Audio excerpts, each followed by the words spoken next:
Typhoid জ্বর, এই জ্বরটি প্রায় দেখা যায়, একটি ব্যাকটেরিয়া ঘটিত জ্বর। আর টাইফয়েড জ্বরের ব্যাকটেরিয়ার নাম হচ্ছে সালমোনেলা। ঠিক আছে, সালমোনেলা ব্যাকটেরিয়া দুটি প্রজাতির হয়, এক হচ্ছে সালমোনেলা টাইফি এবং সালমোনেলা প্যারাটাইফি। দেখো বেশিরভাগ টাইফয়েডে যে ব্যাকটেরিয়া থাকে সেটা সালমোনেলা টাইফি বা এস টাইপি দ্বারা বেশিরভাগ লোক টাইফয়েডে আক্রান্ত হয়। ঠিক আছে, আর যে জ্বরে বা যে টাইফয়েডে সালমোনেলা টাইফি আর প্যারাটাইফি দুটি আক্রমণ করে থাকে তাকে আমরা এন্টেরিক ফিভার বলে থাকি। শরীরে কিভাবে প্রবেশ করে না, এটি দেখুন, এই জীবাণুযুক্ত ফুড, ড্রিঙ্ক এবং ফুড হ্যান্ডলার এবং জীবাণুযুক্ত খাবার ও জলের মাধ্যমে শরীরে প্রবেশ করে। আমরা এমন কোনো খাবার খাচ্ছি যে খাবারে সালমোনেলা টাইফি উপস্থিত বা প্যারাটাইফি উপস্থিত আছে, ঠিক আছে, সেই খাবার আমাদের পেটে গিয়ে আমাদের টাইফয়েড জ্বরের কারণ হয়ে দাঁড়াবে। ঠিক আছে না, আর এবার পেটে গিয়ে কি করে না, এই জীবাণু আমাদের ইন্টেস্টাইনে বাসা বাঁধে। ঠিক আছে, ইন্টেস্টাইনে বাসা বাঁধে, আর শুরুতে এটা আমাদের ইন্টেস্টাইন কি হয়, ফুলে যায়। আর লিম্ফ্যাটিক চ্যানেলের মাধ্যমে এটা আমাদের ব্লাড স্ট্রিমে প্রবেশ করে। এই ব্যাকটেরিয়া প্রথমে তোমার এই ব্যাকটেরিয়া পেটে গেল, পেটে যখন ইন্টেস্টাইনে বাসা বাঁধে, ঠিক আছে, ইন্টেস্টাইনে বাসা বাঁধার পর কি করে ইন্টেস্টাইন নিয়ে এখন ইনফ্লামেশন হয়ে যায়, ইন্টেস্টাইন ফুলে যায়। তারপর কি লিম্ফ্যাটিক চ্যানেলের মাধ্যমে এই টাইফয়েড ব্যাকটেরিয়া আমাদের ব্লাডে প্রবেশ করে, এই তারপরে জল আসবে।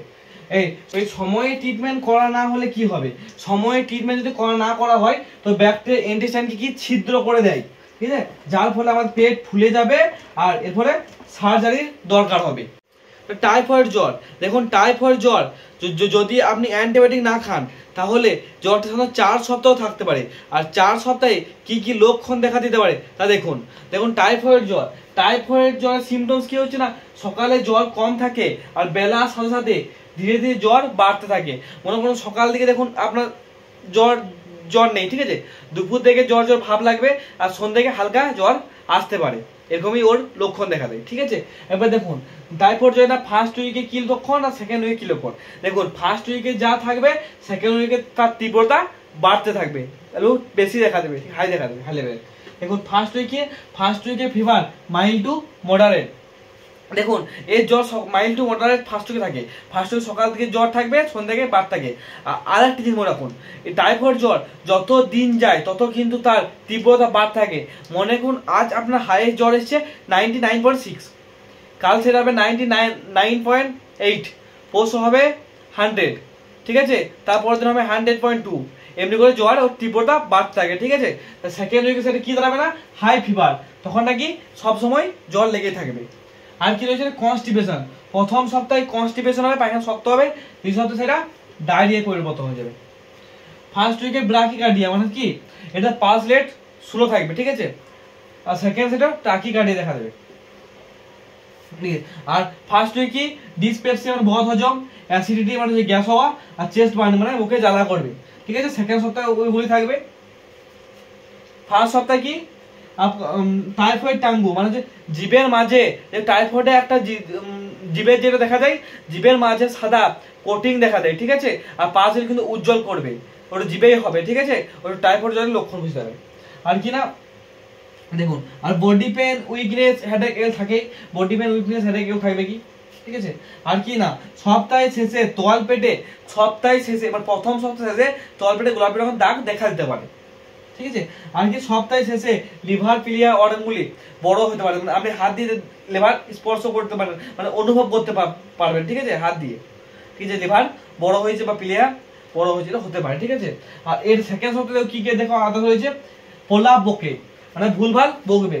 আর কি না পেট ফেঁপে যাওয়া, সেকেন্ড সপ্তাহে পেট ফেঁপে যাওয়া দেখা পারে, কিন্তু পেট ফেঁপে যাওয়া মানে কিন্তু এটা সাধারণ লক্ষণ নয়, ঠিক আছে।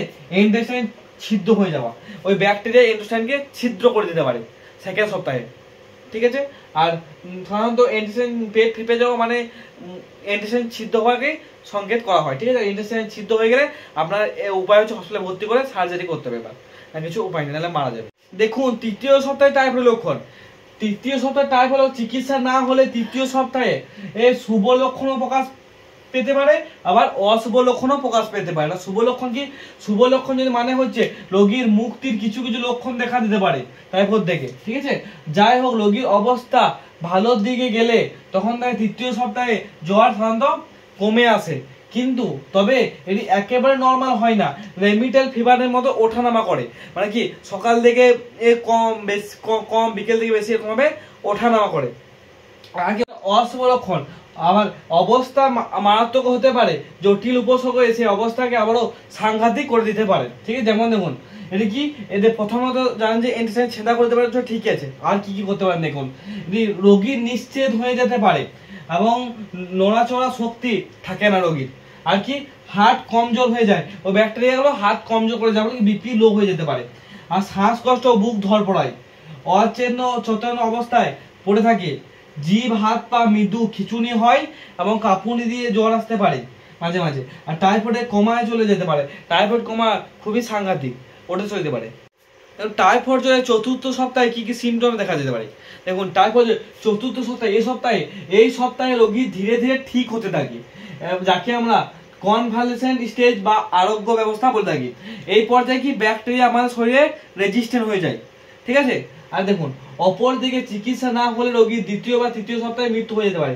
দেখুন আপনার শরীরে ব্যাকটেরিয়া সহ্য করতে না পারে, ঠিক আছে, তো দ্বিতীয় বা তৃতীয় সপ্তাহে, ঠিক আছে, তো রোগীর মৃত্যু হয়ে যেতে পারে।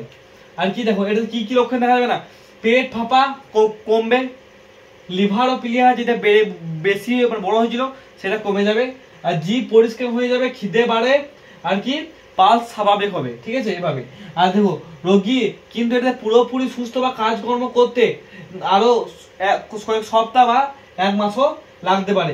এই সময় রোগীকে বিশেষ 4 সপ্তাহে রোগীকে বিশেষ নজরে রাখতে হবে যাতে পরিশ্রম না করে, কারণ পরিশ্রম করলে ও আবার পুনরাক্রম জ্বর আসতে পারে। ঠিক আছে, এবার দেখুন টাইফয়েডের জ্বরে কি টেস্টের মাধ্যমে আমরা বুঝবো যে টাইফয়েড জ্বর।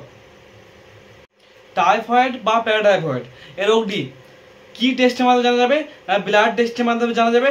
ব্লাড টেস্টের নাম কি না, ব্লাড ফর উইডাল। ঠিক আছে, ব্লাড ফর উইডাল টেস্টের মাধ্যমে টাইফয়েড জানা যায়।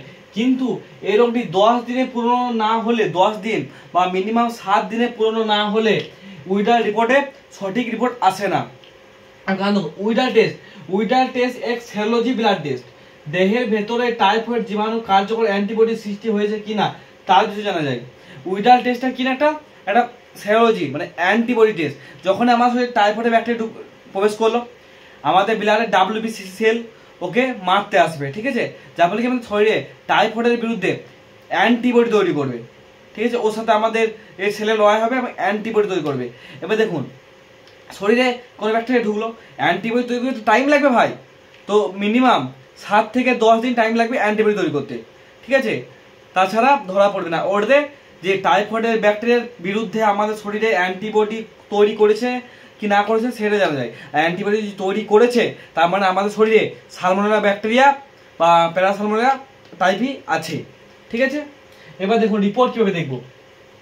রিপোর্ট দেখার নিয়ম হচ্ছে, রিপোর্ট দেখুন প্রথমে ও টাইটেন বলতেছি, ও টাইটেন দেখুন রিপোর্টের টাইটেনে বিশেষ করে যদি ও টাইটেন 80-র ওপরে থাকে তখন আমরা তাকে টাইফয়েড সন্দেহ করবো। দেখুন 80, ঠিক আছে, এর ওপরে থাকলে আমরা তখন তাকে টাইফয়েড সন্দেহ করব। ঠিক আছে, যত বেশি ওপরে তত সন্দেহ করবো, যত বেশি ওপরে যদি 160 থাকে সন্দেহ আরো বাড়বে, 100-320 থাকলে সন্দেহ আরো বাড়বে। আর দেখুন পুরো রিপোর্টটা পড়ার নিয়ম দেখুন। ওটা হচ্ছে টাইফয়েডের সম্বন্ধে, যদি ওটা কারো যদি পজিটিভ থাকে, ঠিক আছে, 80-র ওপরে থাকে, তখন আমরা জানবো যে ওর টাইফয়েড হতে পারে। TH মানে হচ্ছে এইজ ফর মানে হিস্টোরি, মানে ওর অতীতে কোনদিন টাইফয়েড হয়েছে কিনা তার সম্বন্ধে জানা যায়। এইটা পজিটিভ থাকে তা জানতে হবে যে ওর হিস্টোরিতে ও ইতিহাসে টাইফয়েড হয়েছে অতীতে। আর কি এইটা হচ্ছে প্যারাটাইফয়েড এ ব্যাকটেরিয়া দ্বারা হয়, আর এটা হচ্ছে প্যারাটাইফয়েড বি ব্যাকটেরিয়া দ্বারা হয়। এগুলো হচ্ছে আমরা টাইফয়েড এ ব্যাকটেরিয়া, এটা হচ্ছে প্যারাটাইফয়েড বি ব্যাকটেরিয়া। ঠিক আছে, টাইফয়েডটা টেস্ট যখন বললাম। এবার টাইফয়েড দেখুন যে কোনো রোগের ট্রিটমেন্ট বা টাইফয়েডের ট্রিটমেন্টের জন্য আমার কন্ট্যাক্ট নম্বরে যোগাযোগ করুন, আমি ওখানে আপনার সমস্যা অনুযায়ী আপনার ট্রিটমেন্ট বলে দেবো।